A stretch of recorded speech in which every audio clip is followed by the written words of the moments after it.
Hi, I'm Nate, and you're watching Photolearningism. Thank you so much for joining in for another exciting video. I wanted to get a little bit deeper into some of the technical about color modes because I've been getting some questions lately about how things really work when we start talking about these features and functions of these tools that we're digging into, and in a sense what they accomplish, but really what's going on when we use them. And that can be useful if you're going to make an adjustment to understand how it's actually affecting color and things like that. So I wanted to specifically look at today the difference between RGB and CMYK and give you some information about how to use those. So let's do that.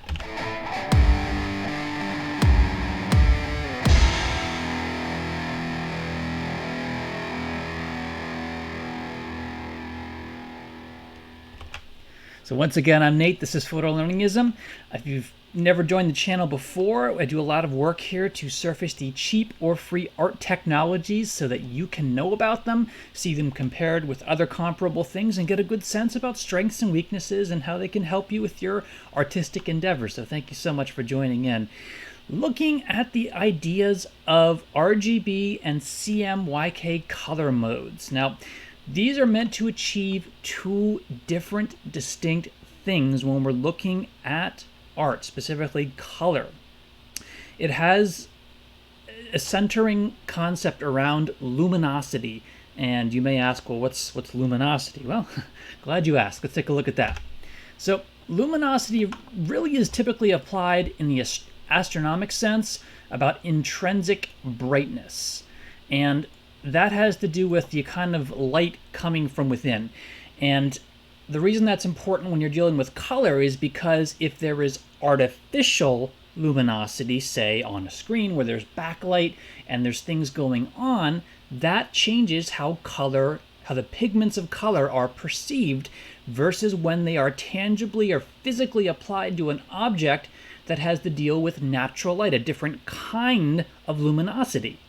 So we have these two standards, these modes that deal with the two different circumstances, the artificial luminosity versus the actual physical, tangible, or intrinsic luminosity. So if we can wrap our heads around that concept with that in mind, we can then compare what's happening here. So to give you a quick look here at what's going on, this is a picture I took which was set up in Krita. And interestingly, I'll just note this, that if you're looking to explore this concept further with color modes, right now in terms of open source products, at least the main ones that we've covered on this channel, Krita is actually the only one out of the box that includes the CMYK color mode as a profile for images. And that's important because if you intend to take what you're working on and print it, this will matter because it's going to become a physical, tangible object. If your intention is to create things that are going to be purely digital, you'd want to stick with the RGB color profile because that is designed for the artificial luminosity generated in the digital sense. So it does change things, and I want to show you some of the distinct differences here. So keeping that in mind, again, that Krita comes built in. You can apply these with other plugins to things like GIMP, things like raw therapy, but they do not come built in. You have to purposefully seek them out and find them. I haven't done much testing in that area because I wanted to more explore what's actually happening with these modes. So if you want to explore those in those other tools, feel free to do so. Know that they're options, but Krita, it comes baked in. All right, so looking at differences of what happens here, I'm going to look at these side by side here. Now, this one is when the CMYK mode is applied, and you can kind of see that there are some differences here between these. And all I really did here was I took a raw image, an NEF, I brought that into Krita. For one of them, I just did a straight export to a JPEG, no changes at all. That's this one. That gets laced with RGB. And this one, I purposefully changed the mode to CMYK.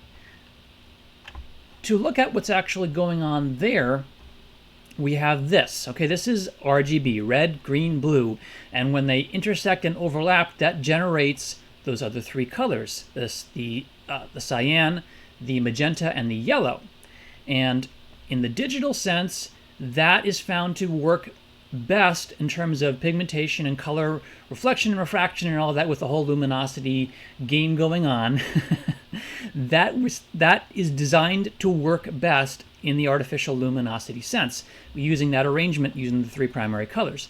Now, when you're looking at CMYK, what's going on there is you're focusing, it actually flips this around, where the primary becomes the cyan, the magenta, and the yellow, with these 3 colors as byproducts overlapping from that.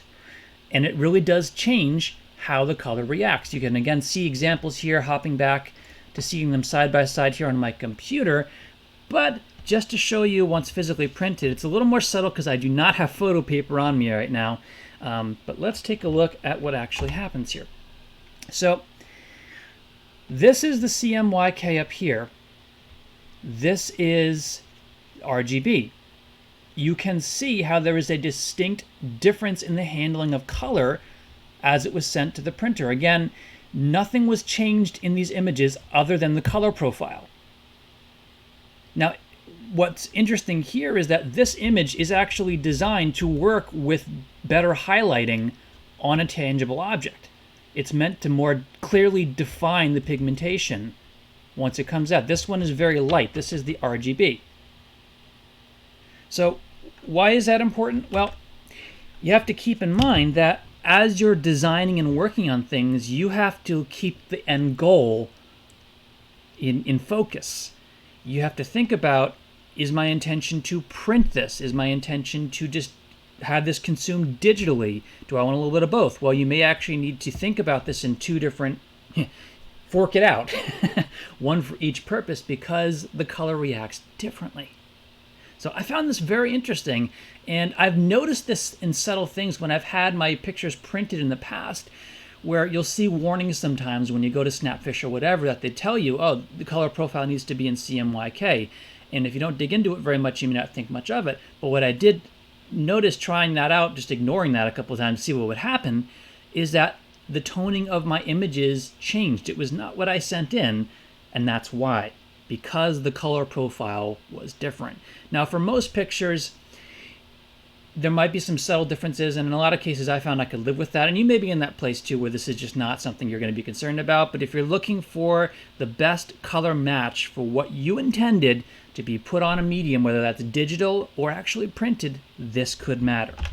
So again, here they are side by side again, just so you can get a better look at this. I'm going to try to blow this up so we can get it. CMYK here, RGB here, and you can see the definition differences of what that shook out to.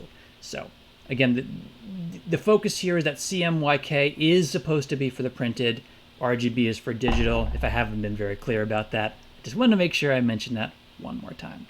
So take that for what it is. Hope that enhances your ability depending on how you're looking with artistic mediums. I do appreciate that you stuck with me and checked this out, and I hope it's interesting to kind of get a sense of what is going to be used. I will show you briefly how we did this. I mentioned that this is only available out of the box in Krita, so hey, let's look at that, right? Krita. Here we go. So in order to change the mode, that is under Image and then Convert Image Color Space. And this is where you actually flip the model. You do have some other options where you're going to change to grayscale or whatever. The only 2 ones I want to focus here are the RGB and the CMYK. And note that if this is what you're going to do, I have heard that there are problems with the makeup of the image if you intend to flip this. What I would suggest is if your end goal is going to be printed, start and work within CMYK the whole way through, because it can change things at the end that may not react the way you want them to. It can change the highlighting, and it's best just to start and work in that color mode if your intention is to print it. If it's going to be digital, stick with RGB, and that will obviously better relate to the digital sense. So I've read from others who have attempted and kind of changed train of thought midstream when I flipped to CMYK. I tried flipping back to RGB mid-process, and it really kind of messed up the image. It kind of messed up the metadata a lot. It did a lot where the image became corrupted in the process, and I would discourage you from trying that out. It's best to start with one core beginning, and in my case, in the best case, is always start with raw and then fork out from there, going to either digital, if that's your, again, where you're heading, or towards CMYK for printing. So again, thank you so much for watching this. I hope that was informative and interesting and useful to you. We do spend most of our time on this channel looking at tools and products, but I did want to start doing some videos about how these things are going to relate and what's actually going on, because it's good to understand those things, because that can impact how you design, right? So if this was helpful, please do give me a thumbs up.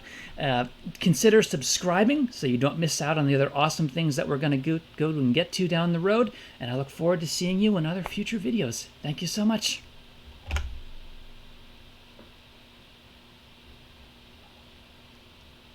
And as before, great stuff over there, pick something, enjoy it.